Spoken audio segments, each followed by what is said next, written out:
नमस्कार मित्रों। आज का हमारा विषय है नरेशन, डायरेक्ट एंड इनडायरेक्ट। और ये नरेशन का आज हमारा तीसरा पार्ट है।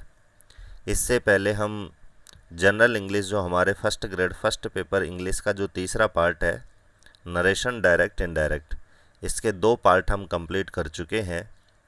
पहले पार्ट में हमने डायरेक्ट इनडायरेक्ट जो साधारण वाक्यों के जो रूल्स हैं उनकी चर्चा करी थी, और दूसरा जो पार्ट था उसमें हमने कंप्लीट एक्सरसाइज सेशन रखा था, जिसमें साधारण वाक्यों की जितनी भी एक्सरसाइज थी, हर प्रकार के जो रूल्स जिनमें फॉलो होते थे, उन एक्सरसाइज पे हम चर्चा करे थे। आज ही उसी क्रम में आज हमारा ये डायरेक्ट इनडायरेक्ट जो टॉपिक है हमारा first grade first paper English का, चाहे वो जनरल एजुकेशन फर्स्ट ग्रेड हो, चाहे वो संस्कृत एजुकेशन फर्स्ट ग्रेड हो, दोनों का जो फर्स्ट पेपर है उसका जो सिलेबस है वो बिल्कुल सेम है। तो आप चाहे किसी भी डिपार्टमेंट की तैयारी कर रहे हो, चाहे सेकेंडरी एजुकेशन डिपार्टमेंट की आप फर्स्ट ग्रेड से तैयारी कर रहे हो, या फिर आप संस्कृत एजुकेशन से कर रहे हो, दोनों में जो हमारा तीसरा टॉपिक है डायरेक्ट इनडायरेक्ट, उसका आज ये हमारा तीसरा वीडियो है। और इस तीसरे पार्ट में हम जो प्रश्नात्मक वाक्य हैं उन पर यहाँ पर चर्चा करेंगे कि प्रश्नात्मक वाक्यों का डायरेक्ट से इनडायरेक्ट बनाने के जो रूल्स हैं वो क्या है, यानी कौन कौन से रूल्स हमें फॉलो करने हैं ताकि हमारा जो डायरेक्ट इनडायरेक्ट टॉपिक वाला जो प्रश्न है वो बिल्कुल गलत ना हो। तो जिस तरह से हमने साधारण वाक्यों को एक एक रूल्स के माध्यम से समझा था, ठीक उसी तरह से आज इस हम थर्ड पार्ट में प्रश्नात्मक वाक्यों का डायरेक्ट से इनडायरेक्ट किस तरह से बनाया जाता है वो सारी चीज़ आज के इस वीडियो में चर्चा करेंगे। दूसरी बात, वीडियो स्टार्ट करने से पहले मैं आपको बता दूं कि कई दिनों से आपके मन में भी ये प्रश्न था और कमेंट्स भी आते थे कि सर पीडीएफ नहीं मिल पाती है जो भी आप बनाते हैं। तो मोस्ट ऑफ जो व्यूअर्स हैं उन्होंने तो वीडियो से ही अपने जो नोट्स हैं वो हैंड टू हैंड उन्होंने तैयार कर लिया था, लेकिन फिर भी पहले वीडियो जो बनाते थे उसकी जो पीडीएफ है व्यवस्थित नहीं होने के कारण मैं आपको उपलब्ध नहीं करवा पाता था। लेकिन अभी अभी हमने आपके लिए टेलीग्राम चैनल भी बना दिया है, उसका लिंक आपको डिस्क्रिप्शन में मिल जाएगा।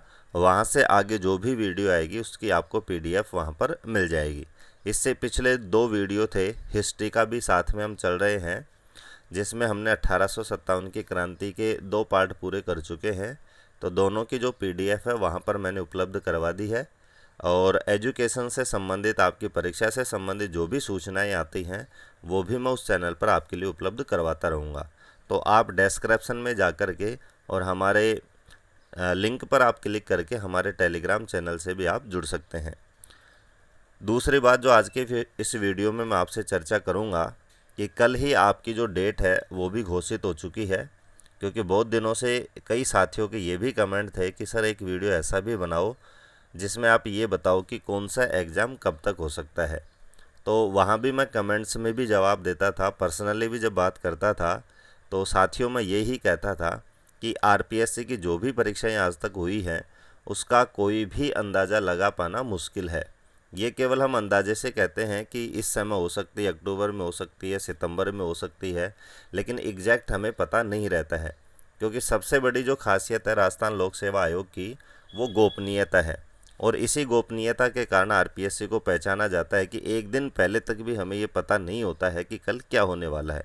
लेकिन फिर भी समय से ही आरपीएससी ने कल 25 मई को आपका नोटिफिकेशन जारी करके और आपको अवगत करा दिया है कि कौन सी परीक्षा का आयोजन कब होगा, जिसमें आपकी जो मुख्य परीक्षाएं हैं वो 4 परीक्षाएं आपके लिए, जिनमें पहली है school lecture exam 2022 secondary education. इसका जो आयोजन है वो सेकेंड वीक से और फोर्थ वीक तक होगा अक्टूबर 2022 में। उसी के बाद मैं चर्चा कर रहा था कि जो स्कूल लेक्चर की जो भर्ती है संस्कृत एजुकेशन की, जिस पर मैंने एक वीडियो भी बना रखा है कि इसके लिए क्या क्या योग्यताएं चाहिए, इसके लिए कौन व्यक्ति पात्र हैं, कौन कौन इसमें आवेदन कर सकते हैं, उसका जो आयोजन है वो 13 नवंबर 2022 से 15 नवंबर 2022 तक होगा। और जो सेकंड ग्रेड जनरल एजुकेशन की जो भर्ती है उसका आयोजन 17 दिसंबर 2022 से 24 दिसंबर 2022 तक होगा। और इसी तरह से जो सेकंड ग्रेड भर्ती जो संस्कृत एजुकेशन में है उसका आयोजन सेकंड वीक्स में होगा जनवरी 2023 में। तो इसी तरह से आप देख सकते हैं कि सारी जो मोस्ट ऑफ जो हमारे एग्ज़ाम्स हैं वो 2022 में होंगे। केवल जो संस्कृत एजुकेशन सेकंड ग्रेड का जो एग्ज़ाम है वो जनवरी 2023 में होगा। तो मित्रों, अभी तक यदि आपकी गति धीमी है तो उस गति को आप तेज़ कर दीजिए, क्योंकि आजकल जो कंपटीशन है वो बहुत हार्ड हो चुका है और उसी क्रम में आपको बहुत ही मेहनत की ज़रूरत है। मैं भी प्रयास करूँगा कि ज़्यादा से ज़्यादा आपका जो सिलेबस है वो कवर किया जाए, और मैं आपको विश्वास दिलाता हूँ कि जो इंग्लिश और जो हिस्ट्री की क्लासें हैं वो जून में हम कंप्लीट कर लेंगे। उसके बाद हमारे पास जुलाई, अगस्त और सितंबर 3 महीने बचेंगे। तो जो जुलाई है उसमें लगभग हम जो शेष जो पार्ट्स हैं जो करवाने के लिए मैंने कह रखा है, जिनमें ज्योग्राफी है, पॉलिटी है, उसको हम ज़्यादा से ज़्यादा क्लासें लेकर पूरा करने का प्रयास करेंगे। तो आज के वीडियो के स्टार्ट करने से पहले जो भी प्रमुख जो बातें थी वो मैंने आपको बताई है। अब चलते हैं आज के हमारे जो टॉपिक है उसकी तरफ। तो वीडियो के स्टार्ट में आपको बता चुका हूँ कि आज का जो हमारा विषय है वो है इंटरोगेटिव सेंटेंसेज, यानी प्रश्नात्मक वाक्यों का डायरेक्ट से इनडायरेक्ट बनाने के जो रूल्स हैं वो क्या क्या होंगे। तो सबसे पहले हम देखते हैं कि पहला जो रूल्स यहाँ पर जो लागू होगा वह है कि रिपोर्टिंग वर्ब में सैड या सैड टू के स्थान पर आस्क्ड का प्रयोग करते हैं। यहाँ पर आपको जो साधारण वाक्यों के जो रूल्स हैं उससे कंपेयर करके इसको सीखना है, क्योंकि जो डायरेक्ट इनडायरेक्ट का जो पहला वीडियो हमने बनाया था वहाँ पर हमने पढ़ा था कि रिपोर्टिंग वर्ब में सैड के स्थान पर सैड ही रखना है। यदि सैड के साथ टू आएगा तो ही हमें टोल्ड में बदलना था।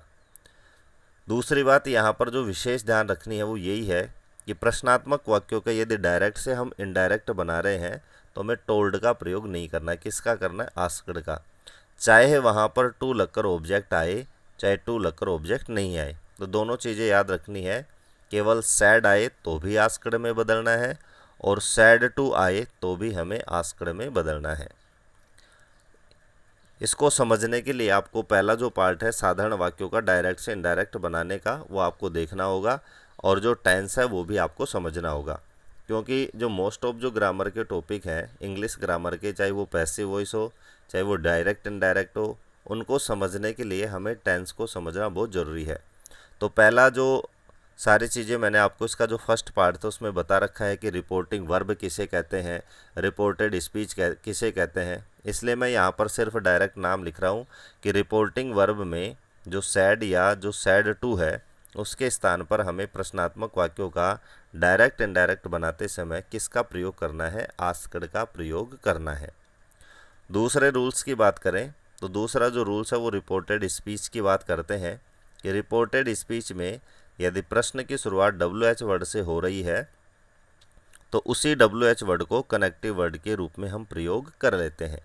साधारण वाक्यों में हमने कनेक्टिव वर्ड दैट का प्रयोग किया था, लेकिन यदि प्रश्नात्मक वाक्य है तो प्रश्नात्मक वाक्य हमने पैसिव वॉइस और जब टेंस पढ़े थे वहाँ भी मैंने आपको बताया था कि प्रश्नात्मक वाक्य दो तरह से बनते हैं, एक तो हेल्पिंग वर्ब से और एक WH वर्ड से। तो यहाँ जो बात हो रही है वो WH वर्ड वाले से हम चर्चा कर रहे हैं कि यदि हमारे रिपोर्टेड स्पीच में जो प्रश्न है और उसकी शुरुआत WH वर्ड से हो रही है तो हमें अपनी तरफ से कोई भी कंजंक्शन नहीं लगाना है। हमें जो कनेक्टिव वर्ड है, हमें जो कंजंक्शन लगाना है वो उसी WH वर्ड को लगाना है।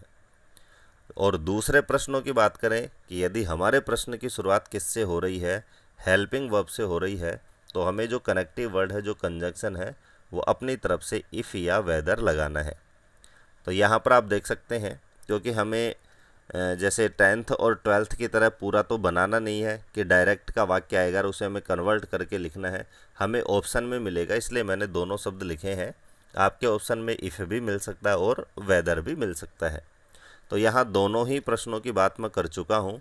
यदि हमारे प्रश्न की शुरुआत WH वर्ड से हो रही है तो उसी WH वर्ड को हम कंजंक्शन बना लेते हैं, और यदि हमारे प्रश्न की शुरुआत हेल्पिंग वर्ब से हो रही है तो हम कंजंक्शन के रूप में इफ़ या वेदर का प्रयोग करते हैं।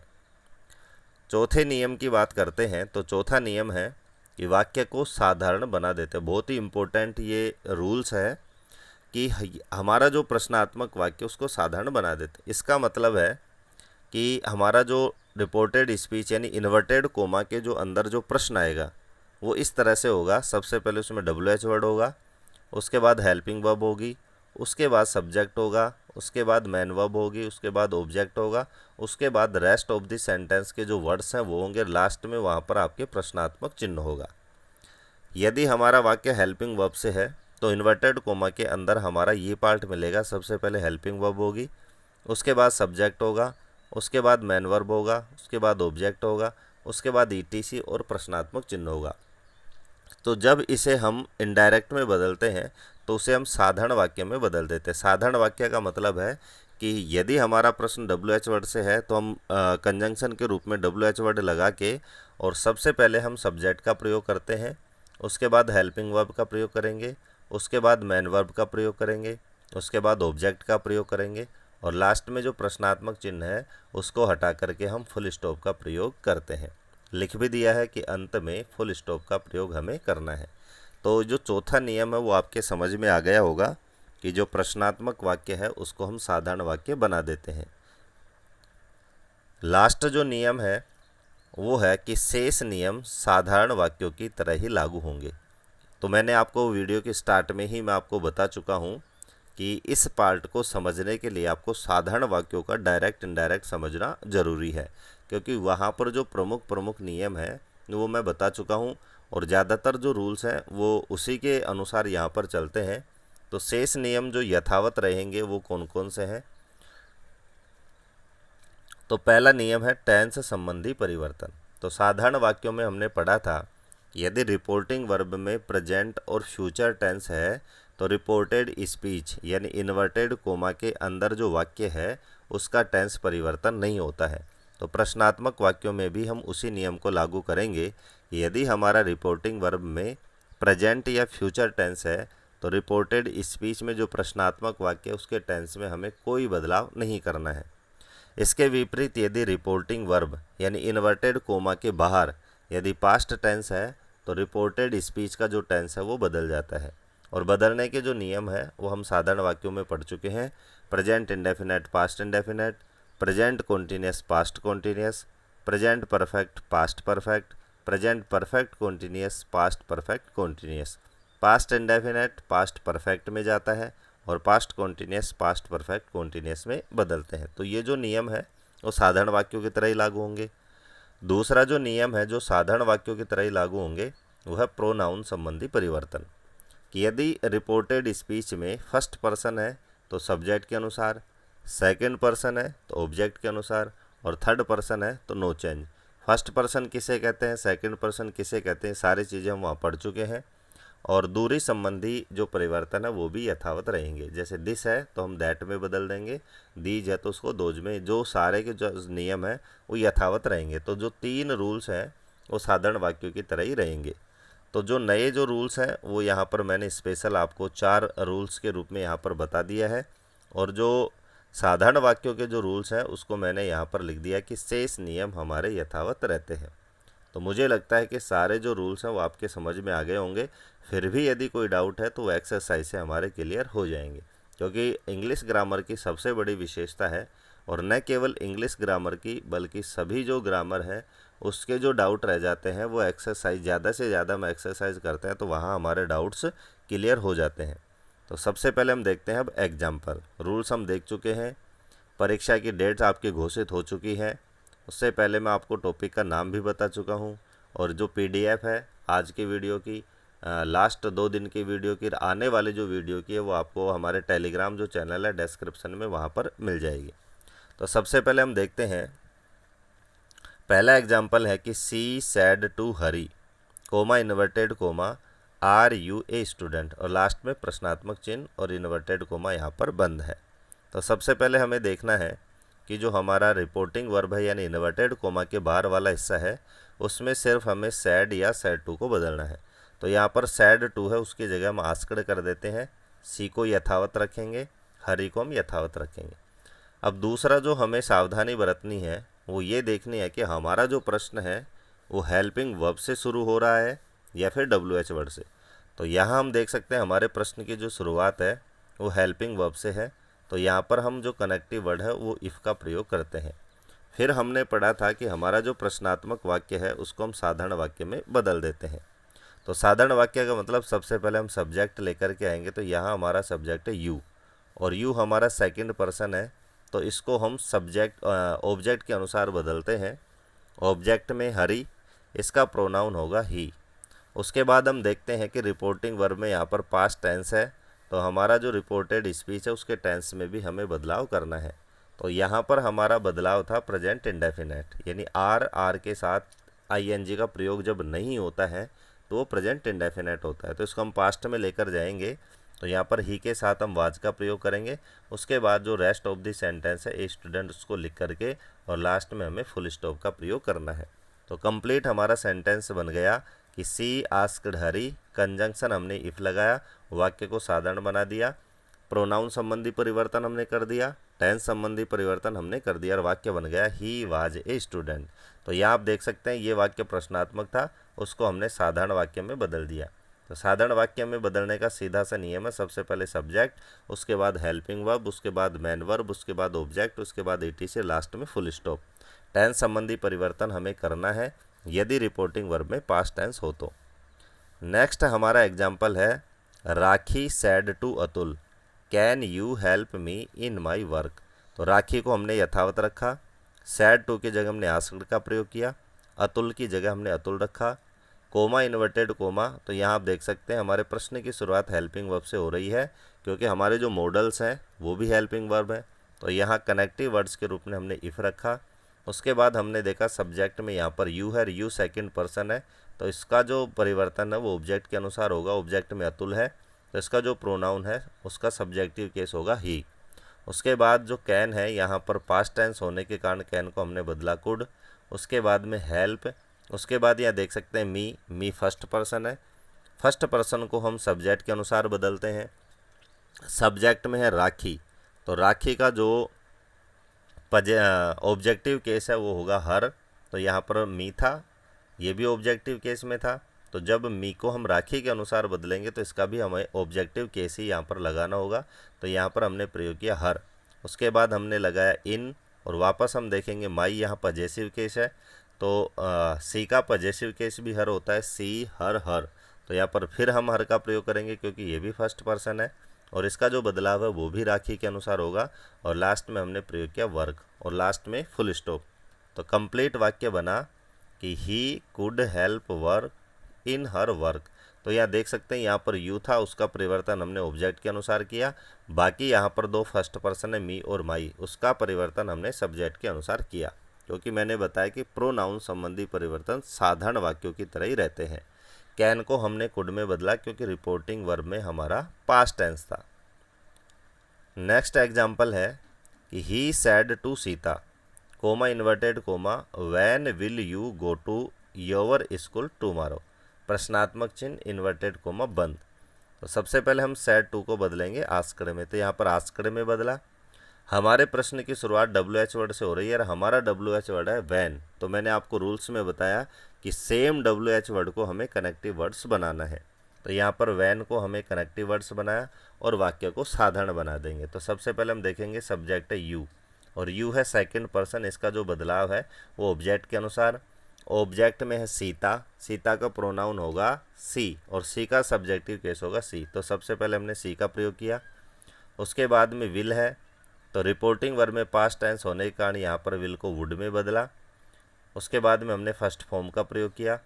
उसके बाद में योवर यहाँ पर सेकंड पर्सन है, इसका बदलाव भी सीता के अनुसार होगा। तो योवर को हम बदलेंगे सीता के अनुसार, तो हमने प्रयोग किया हर का। उसके बाद में स्कूल, उसके बाद में टुमारो। तो हमने देखा कि दूरी संबंधी जो परिवर्तन है वो भी साधारण वाक्यों की तरह ही है और उस लिस्ट में हमने पढ़ा था कि यदि हमारे वाक्य में टुमारो शब्द आ रहा है तो उसको हम बदलेंगे द नेक्स्ट डे में, उसके बाद में फुल स्टॉप।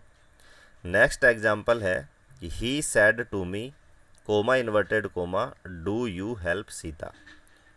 तो यहाँ देख सकते हैं सबसे पहले सैड टू की जगह हमने आस्क्ड का प्रयोग किया। प्रश्न की शुरुआत हेल्पिंग वर्ब से हो रही है तो इफ़ का प्रयोग किया। वाक्य को साधारण बनाएंगे, सबसे पहले सब्जेक्ट, सब्जेक्ट में यू, ऑब्जेक्ट के अनुसार ऑब्जेक्ट में है मी का सब्जेक्टिव केस होगा आई। उसके बाद आप देख सकते हैं यहाँ पर प्रश्न की शुरुआत होती है डू से, तो यहाँ पर ये हमारा प्रेजेंट इंडेफिनेट टेंस था। इसको हम बदलेंगे पास्ट इंडेफिनेट टेंस में, क्योंकि टेंस संबंधी परिवर्तन हमें पता है कि जब प्रेजेंट इंडेफिनेट टेंस होता है तो उसको पास्ट इंडेफिनेट टेंस में बदलते हैं। और पास्ट इंडेफिनेट टेंस में हमने टेंसों में पढ़ रखा है हेल्पिंग वर्ब का प्रयोग नहीं होता है सकारात्मक वाक्यों में, डायरेक्ट सेकंड वर्ब का प्रयोग होता है। तो यहाँ पर जो हेल्प फर्स्ट फॉर्म थी इसका सेकंड फॉर्म हमने हेल्प्ड लगा दी। उसके बाद हमने सीता का प्रयोग किया, क्योंकि हमने पढ़ रखा है थर्ड पर्सन नो चेंज, तो सीता में कोई बदलाव नहीं करना है। नेक्स्ट एग्जाम्पल है Vimla said to Hari did you write a story. तो विमला की जगह हमने विमला रखा, सैड टू की जगह हमने आस्क्ड का प्रयोग किया। उसके बाद ऑब्जेक्ट को यथावत रखेंगे। प्रश्न की शुरुआत हेल्पिंग वर्ब से हो रही तो इफ़ का प्रयोग किए। डिड हमें बताता है कि ये पास्ट इंडेफिनेट टेंस है, इसको हमने प्रेजेंट पास्ट परफेक्ट टेंस में बदलेंगे। तो सबसे पहले सब्जेक्ट लाएंगे, सब्जेक्ट में है यू, यू है सेकंड पर्सन, तो हरी के अनुसार हरी का सब्जेक्ट केस ही। डिड पास्ट इंडेफिनेट टेंस था तो हमें पास्ट परफेक्ट में ले जाना है, तो पास्ट परफेक्ट की हेल्पिंग वर्ब है हैड। उसके बाद वर्ब की थर्ड फॉर्म रिटन, उसके बाद ए स्टोरी। नेक्स्ट एग्जाम्पल है you say to me where are you going, प्रश्नात्मक चिन्ह कोमा इन्वर्टेड कोमा। तो यू आस्क मी, यहाँ पर देख सकते हैं फर्स्ट फॉर्म है तो हमें भी आस्क की फर्स्ट फॉर्म रखनी है। Same connective words WH word को रखना है तो वेयर का प्रयोग किया। वाक्य को साधारण बनाएंगे, यू सेकंड पर्सन है तो यहाँ पर मी के अनुसार मी का सब्जेक्ट केस हो जाएगा आई। यू के साथ हम आर का प्रयोग करते हैं और आई के साथ एम का, तो यहाँ पर हेल्पिंग वर्ब हमने एम लगाई, उसके बाद में ING। यहाँ पर टेंस क्यों नहीं बदले, क्योंकि हमारे रिपोर्टिंग वर्ब में है प्रेजेंट इंडेफिनेट। तो जब हमने पढ़ा था कि यदि हमारे रिपोर्टिंग वर्ब में प्रेजेंट इंडेफिनेट और फ्यूचर इंडेफिनेट टेंस हो तो हमें टेंस में कोई बदलाव नहीं करना है। नेक्स्ट एक्सरसाइज है you said to me do you not go to school. तो यहाँ पर सेड टू की जगह हमने आस्क्ड रखा। प्रश्न की शुरुआत हेल्पिंग वर्ब से होने के कारण कनेक्टिव वर्ड्स इफ रखा। वही साधारण वाक्य में बदलेंगे, यहाँ पर हमारा सब्जेक्ट है यू, इसको बदलेंगे ऑब्जेक्ट के अनुसार। ऑब्जेक्ट में है मी फर्स्ट पर्सन, तो मी का सब्जेक्टिव केस हो जाएगा आई। डू यहाँ पर प्रेजेंट इंडेफिनेट था, इसको हम पास्ट इंडेफिनेट में बदलेंगे।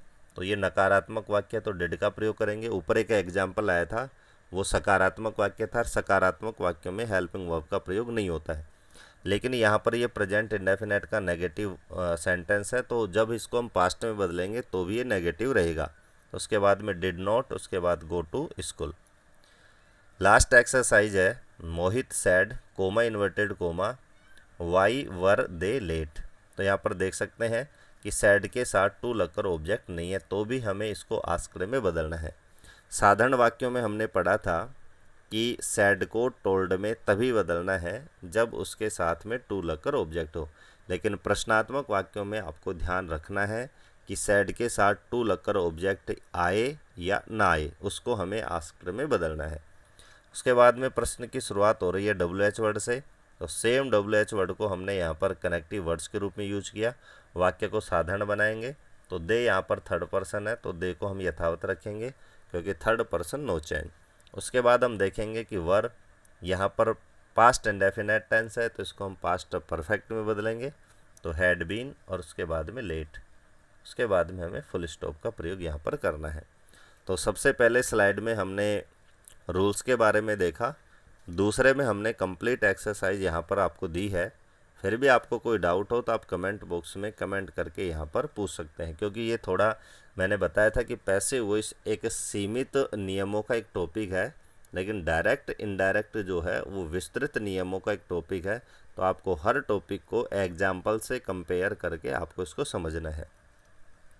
लास्ट में आपके लिए 3 एक्सरसाइज जो आपको कमेंट बॉक्स में इनको डायरेक्ट से इनडायरेक्ट बदल कर आपको बताना है, जिसमें पहली एक्सरसाइज है कि she said to me comma inverted comma when do you do your homework. दूसरी एक्सरसाइज है Rajesh said to you comma inverted comma where are you going. तीसरी एक्सरसाइज है they said why were they laughing comma inverted comma बंद। तो ये तीनों प्रश्नात्मक वाक्य हैं। इसके रूल्स आपको मैं बता चुका हूँ, एक्सरसाइज मैं आपके साथ शेयर कर चुका हूँ। लास्ट में ये 3 जो प्रश्न हैं वो आपको बदल करके कमेंट बॉक्स में बताना है। जैसे पैसिव वॉइस और पिछले वीडियो में भी मैंने आपको एक्सरसाइज दी थी, और मोस्ट ऑफ आप सभी के वो जो डायरेक्ट से इनडायरेक्ट जो आपने जो बना कर दिए थे वो सभी के सही थे। तो इसका मतलब आपके टॉपिक समझ में आ रहा है। टॉपिक समझ में आ रहा है तो आपका जो प्रश्न है जो परीक्षा में पूछा जाएगा वो भी मुझे पक्का विश्वास है आपका सही होगा। तो फिर आपको रिमाइंड करवा देता हूँ, इसकी पीडीएफ आपको डिस्क्रिप्शन में हमारे टेलीग्राम चैनल पे है, वहाँ जा कर के आप टेलीग्राम चैनल से जुड़ें और इसकी पीडीएफ वहाँ से आप प्राप्त कर सकते हैं। वीडियो आपको कैसा लगा फीडबैक देने के लिए कमेंट करें। वीडियो को लास्ट तक देखने के लिए धन्यवाद।